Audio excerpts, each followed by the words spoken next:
आज महाराष्ट्राच्या राजकारणात एक नाव सतत चर्चेत आहे. एक असं नाव ज्यामुळे समर्थकांमध्ये आशा निर्माण झाली आहे आणि विरोधकांमध्ये प्रश्नचिन्ह उभं राहिलं आहे. हे नाव आहे सुनेत्रा पवार. प्रश्न साधा आहे, पण उत्तर गुंतागुंतीचं. सुनेत्रा पवार म्हणजे नेमकं कोण? त्या फक्त अजित पवार यांच्या पत्नी आहेत म्हणून त्यांचं नाव उपमुख्यमंत्री पदासाठी घेतलं जातंय का? की त्यांच्या वक्तव्यामागे, त्यांच्या कामामागे आणि त्यांच्या शांत पण स्वभावी नेतृत्वामागे काही वेगळं वास्तव आहे? आजच्या या कथेत आपण केवळ राजकारण पाहणार नाही, तर एका स्त्रीचा प्रवास पाहणार आहोत. पडद्यामागून पुढे येणाऱ्या नेतृत्वाची गोष्ट आणि अखेरीस एक मोठा प्रश्न, सुनेत्रा पवार खरंच उपमुख्यमंत्रीपद सांभाळू शकतात का? नमस्कार, मी रवी. तुम्ही पाहत आहात अनफिल्टर्ड महाराष्ट्र ऑफिशियल.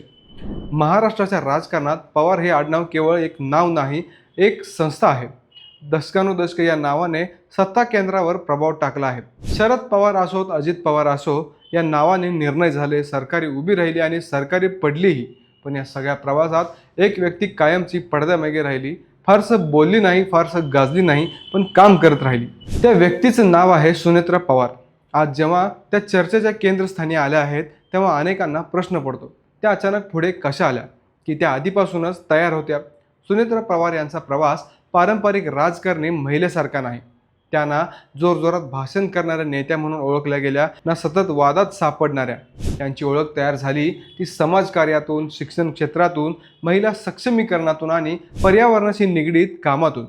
बारामती परिसरात अनेक वर्ष त्या सामाजिक उपक्रमांमध्ये सक्रिय झाल्या. गावाचा विकास, महिलांसाठी रोजगार, शिक्षण संस्थेमध्ये व्यवस्थापन, हे सगळं त्यांनी शांतपणे केलं. कॅमेऱ्यासमोर फारसं न येता पण परिणाम दिसेल असं काम करणं ही त्यांची शैली राहिली. पर्यावरणाच्या क्षेत्रात त्यांनी केलेले काम विशेष उल्लेखनीय मानलं जातं. इको विलेजची संकल्पना, स्वच्छता, सौर ऊर्जा, पाणी व्यवस्थापन यासारख्या विषयांवर त्यांनी प्रत्यक्ष कृती केली. अनेकांसाठी हे फक्त NGO वर्क वाटू शकतं, पण या कामामध्ये एक वेगळं नेतृत्व दिसतं. दीर्घकालीन विचार, नियोजन आणि लोकांना सोबत घेऊन चालण्याची क्षमता. राजकारणात जिथे तात्काळ फायदा महत्त्वाचा असतो, तिथे अशा प्रकारचं संयमी आणि दूरदृष्टीचं काम दुर्मिळ ठरतं. शिक्षण क्षेत्रातही सुनेत्रा पवार यांची भूमिका दुर्लक्षित करता येत नाही. शिक्षण संस्थांच्या ट्रस्टमध्ये काम करताना प्रशासन, आर्थिक नियोजन, मनुष्यबळ व्यवस्थापन यांचा अनुभव त्यांना मिळाला होता. हे सगळं ऐकताना अनेकांना वाटेल, हे तर मंत्रिपदासाठी पुरेसं नाही. पण इथेच मुद्दा आहे. उपमुख्यमंत्री पद म्हणजे केवळ भाषण आणि राजकीय आरोप प्रत्यारोप नव्हतं, तर एक मोठी प्रशासकीय जबाबदारी आहे. आणि प्रशासन म्हणजे व्यवस्थापन. त्या अर्थाने सुनेत्रा पवार यांचा अनुभव थेट राजकारणापेक्षा जास्त व्यवस्थापनाशी अधिक जवळचा आहे. पण तरीही प्रश्न राहतो, त्या फक्त पवार कुटुंबातील असल्यामुळे पुढे येत आहेत का? हा प्रश्न टाळता येत नाही. भारतीय राजकारणात घराणेशाही हा शब्द नवीन नाही. अनेक नेते, अनेक पक्ष याच आरोपाखाली सापडले आहेत. सुनेत्रा पवार यांच्याबाबतही हाच आरोप केला जातो आहे. पण इथे एक सूक्ष्म फरक लक्षात घ्यावा लागतो. त्या राजकारणात अचानक लादल्या गेलेल्या नाहीत. त्या आधीपासूनच सार्वजनिक जीवनात होत्या, पण वेगवेगळ्या पातळीवर. फरक इतकाच की आज त्या थेट सत्ता केंद्राशी जोडल्या जात आहेत. राज्यसभा खासदार म्हणून त्यांची निवड ही त्यांच्या प्रवासातील महत्त्वाची पायरी ठरली. राज्यसभेत बसणं केवळ मानाचं पद नाही, तर राष्ट्रीय पातळीवरील धोरणांशी जोडणं, संसदेत चर्चा ऐकणं, विधेयकांची प्रक्रिया समजून घेणं, प्रशासकीय यंत्रणेचं मोठं चित्र पाहणं, हा अनुभव कुठल्याही नेत्यासाठी मोलाचा असतो. जरी त्यांनी आक्रमक भूमिका घेतल्या नसल्या, तरी त्यांना राजकारणाची दिशा जवळून पाहिली आहे. आता जेव्हा उपमुख्यमंत्री पदाचा प्रश्न येतो, तेव्हा अनेक भावना एकत्र येतात. एका बाजूला पक्षाची गरज असते, स्थिर नेतृत्व, एक संघ चेहरा, विश्वासार्ह नाव. दुसऱ्या बाजूला जनतेची अपेक्षा असते, सक्षम, निर्णयक्षम, जबाबदार नेतृत्व. सुनेत्रा पवार या दोन्ही बाजूंमध्ये बसतात का?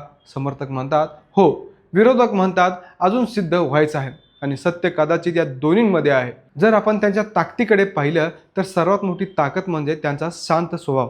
आजचा आक्रमक, गोंधळलेला राजकारण शांतपणे ही कमतरता नाही, तर गरज आहे. त्या वादात उडी न मारता ऐकून घेणाऱ्या, समन्वय साधणाऱ्या नेत्या म्हणून पुढे येऊ शकतात. उपमुख्यमंत्री पदात समन्वय हा फार महत्त्वाचा घटक असतो. मुख्यमंत्री, मंत्रिमंडळ, पक्ष, विरोधक, प्रशासन आणि जनता यांच्यात पूल बांधण्याचं काम. महिला नेतृत्व हा आणखी एक महत्त्वाचा मुद्दा आहे. महाराष्ट्रासारख्या राज्यात आजवर अनेक सक्षम महिला नेत्या झाल्या, पण सर्वोच्च सत्ता केंद्रावर त्यांचं प्रतिनिधित्व तुलनेनं कमी राहिलं. सुनेत्रा पवार यांचं नाव पुढे येणं हे त्या दृष्टीने एक प्रतिकारात्मक पाऊल ठरू शकतं. मात्र केवळ प्रतिकात्मक पुरेशी नाही, त्यांना कामातून स्वतःला सिद्ध करावं लागेल ही अपेक्षा स्वाभाविक आहे. आव्हानही कमी नाहीत.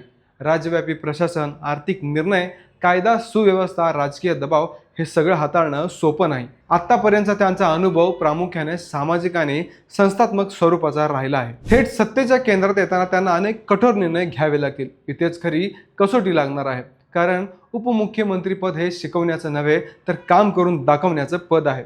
मात्र एक गोष्ट लक्षात घ्यायला हवी, प्रत्येक नेता कुठेतरी पहिल्यांदाच मोठी जबाबदारी स्वीकारतो. कधीच मंत्री न झालेला माणूस मुख्यमंत्री होतो, कधी नवख्या खासदारकडे मोठं खातं दिलं जातं. फरक इतकाच असतो की तो किती लवकर शिकतो, किती योग्य सल्लागार निवडतो आणि किती प्रामाणिकपणे निर्णय घेतो. सुनेत्रा पवार यांच्याकडे सल्लागाराची कमतरता नसेल, अनुभव असलेल्या नेत्यांचा सहवास त्यांना लाभेल ही एक वस्तुस्थिती आहे. म्हणूनच आजचा प्रश्न त्या सक्षम आहेत की नाहीत एवढाच नाही, खरा प्रश्न आहे त्या स्वतःला कशा प्रकारे सादर करतात. त्या उपमुख्यमंत्री पदाला केवळ वारशाचा विस्तार मानतात की जबाबदारी म्हणून स्वीकारतात. त्या शांत समाजसेविकेपासून निर्णायक राजकीय नेत्यांपर्यंत प्रवास करू शकतात का? हा प्रवास सोपा नाही, पण अशक्यही नाही. या सगळ्या चर्चेच्या शेवटी एकच सत्य उरतं, सुनेत्रा पवार यांच्याबद्दल निर्णय अजून झालेला नाही. तो निर्णय भविष्यातील त्यांच्या कामावर होणार आहे. आज त्या नावामुळे, वारशामुळे, परिस्थितीमुळे पुढे आल्या असतील, पण उद्या त्या कामामुळे टिकतील का बाद होतील? महाराष्ट्राचं राजकारण भावनावर चालतं, पण शेवटी मतदार निकाल देतो तो कामावर देतो. आणि म्हणूनच ही कथा इथे संपत नाही, इथून सुरू होते. सुनेत्रा पवार हे केवळ अजित पवार यांचे पत्नी म्हणून ओळखल्या जाणार की त्या स्वतःचं वेगळं अस्तित्व निर्माण करणाऱ्या नेत्या म्हणून इतिहासात नोंदवली जातील? उपमुख्यमंत्री पद त्यांच्यासाठी सन्मान ठरेल की कसोटी, याचं उत्तर आज नाही पण उद्या नक्की मिळेल. तोपर्यंत महाराष्ट्र पाहत राहील, शांतपणे पण तीक्ष्ण नजरेने. हा व्हिडिओ तुम्हाला माहितीपूर्वक वाटला असेल तर चॅनलला लाईक करा, शेअर करा आणि सबस्क्राईब करायला विसरू नका. जय महाराष्ट्र.